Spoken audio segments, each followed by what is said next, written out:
Isang magandang araw po mga kaibigan, mga lodi, mga katropa, mga bossing. Kumusta po kayo?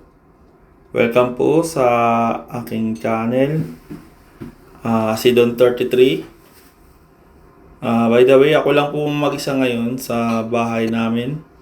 Si Mrs. po pumasok sa trabaho at yung anak ko ay natid ko na sa school at pumasok na rin po siya. Actually, katatapos ko lang po maglinis niyan at nagutom po ako. Kaya, ayan, niready ko yung pagkain ko. Nag-microwave ako ng pagkain ko.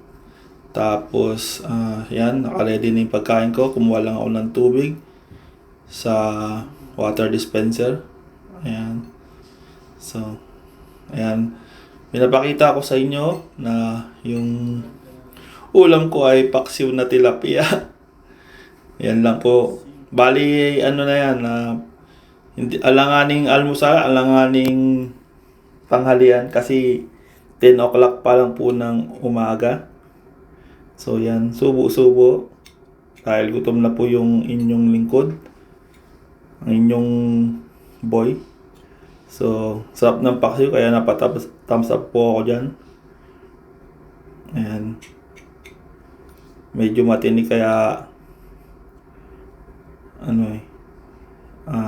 pinapangat-pangat ko yung tilapia. Malalaki pa naman yung tinik niya.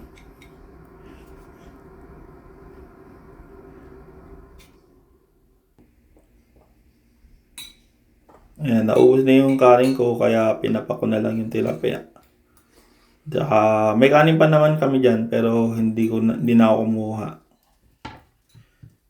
Ayan, pagkatapos kong kumain ay nagready na ako ng sangkalan. Tapos naghiwa ng sibuyas. Tapos pinitpit ko yung mga bawang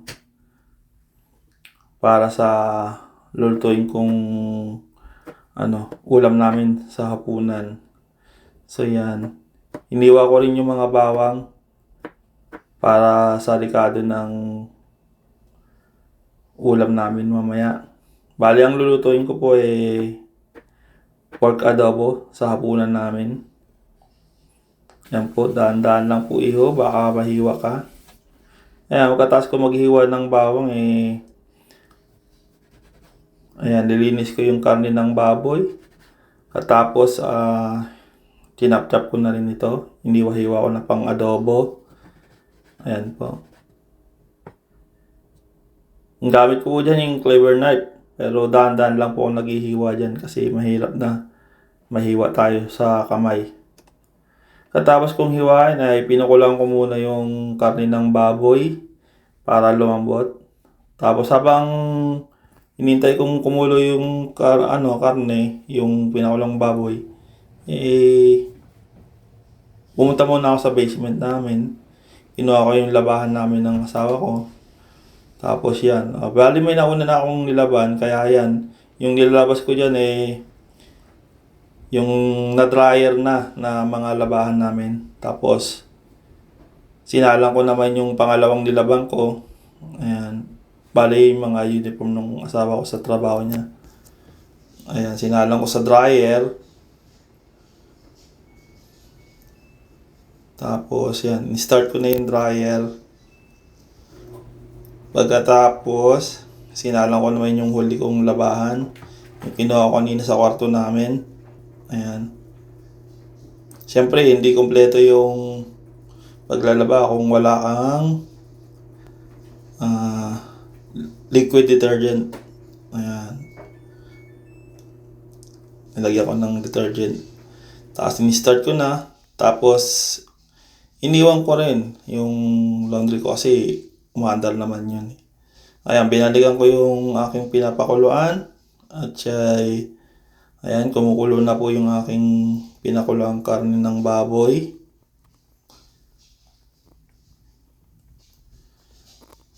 Tapos,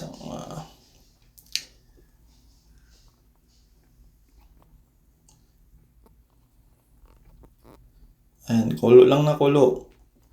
Para lumambot yung karne ng baboy. Para pag niluto mo, hindi siya matigas. Ayan, kumuha po ako ng ng bowl ba yun tawag dyan? O yung bowl. At para itabi or set aside yung yung sabaw ng pinagkuloang baboy. Pinagkulo ng karne ng baboy. Tapos tinabi ko rin yung pinalambot na karne ng baboy. Ayan. Para mamaya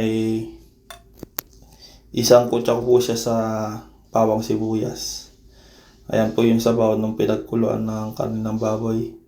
Tapos nag-ready na ako.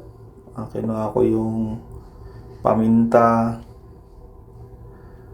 tsaka yung chicken powder at tsaka bay leaves. Tapos yung asukal na pula.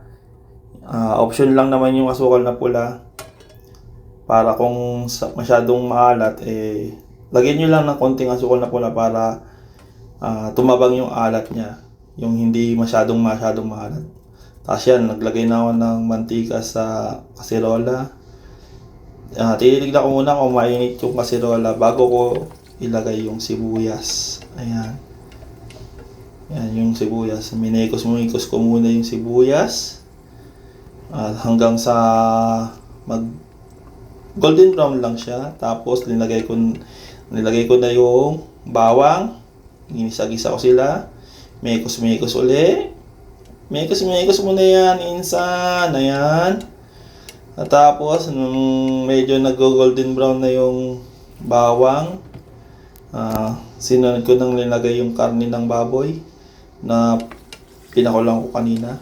Siyempre, hindi kompleto yung adobo kung walang toyo at saka suka. Tapos yan, nilabas ko na yung toyo at suka at minekos ko uli yung karne ng baboy. Ayan. Habang sinasangkot ko yung mga yung karne ng baboy sa bawang at sibuyas, nilaro ko muna yung mga alaga kong aso. Yung malaki, si Torian. Tapos yung maliit, si Molly. Pares po silang babae na alaga namin. Ayan. Very good. Nilalaro ko yan araw-araw Tapos binibigyan ko sila ng treats. Ganyan lang naman yung nila trabaho nila dito sa bahay. Ayan, nagbibigay lang ng saya sa pamilya. Ayan, minekos ko uli yung karne ng baboy para hindi masunog. Ayan, medyo nag-golden brown na yung karne ng baboy. Ayan. Dahan-dahan lang yung para at least hindi siya masunog, 'di ba? Dahan-dahan lang yung halo. Tapos hinalo ko na rin yung konti lang naman, konting sabaw lang ng pinakuloang baboy. Pinakuloan ng karne ng baboy. Hinalo ko siya ng konti. Yan. Tapos imekos mo uli. Yan, para hindi dumikit yung karne sa kasirola. 'Di ba? Ayan lang. Tapos ayan, lagyan ko na siya ng paminta. Pang pang pasarap sa adobo, paminta. Kahit sa anong lutuin, masarap yan. Pampasarap sa sa lutuin yung paminta. Ayan, mekos uli. Mekos. Tapos, nung kumukulo na, lagyan ko ng konting toyo lang. Kasi mahirap na baka sumobra naman yung alat. So, yan, mekos ng konti. Ayan, mekos para hindi man yung Tapos, linagyan ko siya ng dahon ng laurel o bay leaves. Ayan, pampabango sa adobo. So, ayan. Mekos uli. Mekos mo na yan, insan. Ayan. Go girl. Hinintay ko muna kumulo yung yung adobo bago binigyan ko ulit ng treats yung mga alaga ko. Tapos, mekos uli. Tikman ng konti kung sumobra sa alat. Okay na yung lasa. Yan, tikim. Yan, ayos. Bukas agad. Okay naman yung lasa ko dyan, panlasa ko dyan. Di siya masyadong maalat, tamang-tama lang. Tapos, sa ako na nilagay yung suka. Huwag biglayin yung paglagay ng suka kasi baka umasim naman yung ano mo, yung adobo mo. Hindi na adobo yan, magiging paksiw na yan. Pag sumobra sa suka, di ba? So, halu-haluin muna natin ng konti.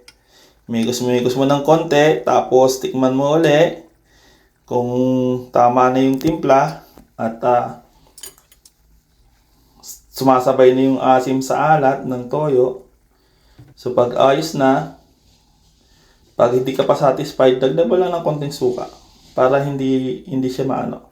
Tapos yan yung magpapasarap diyan, yung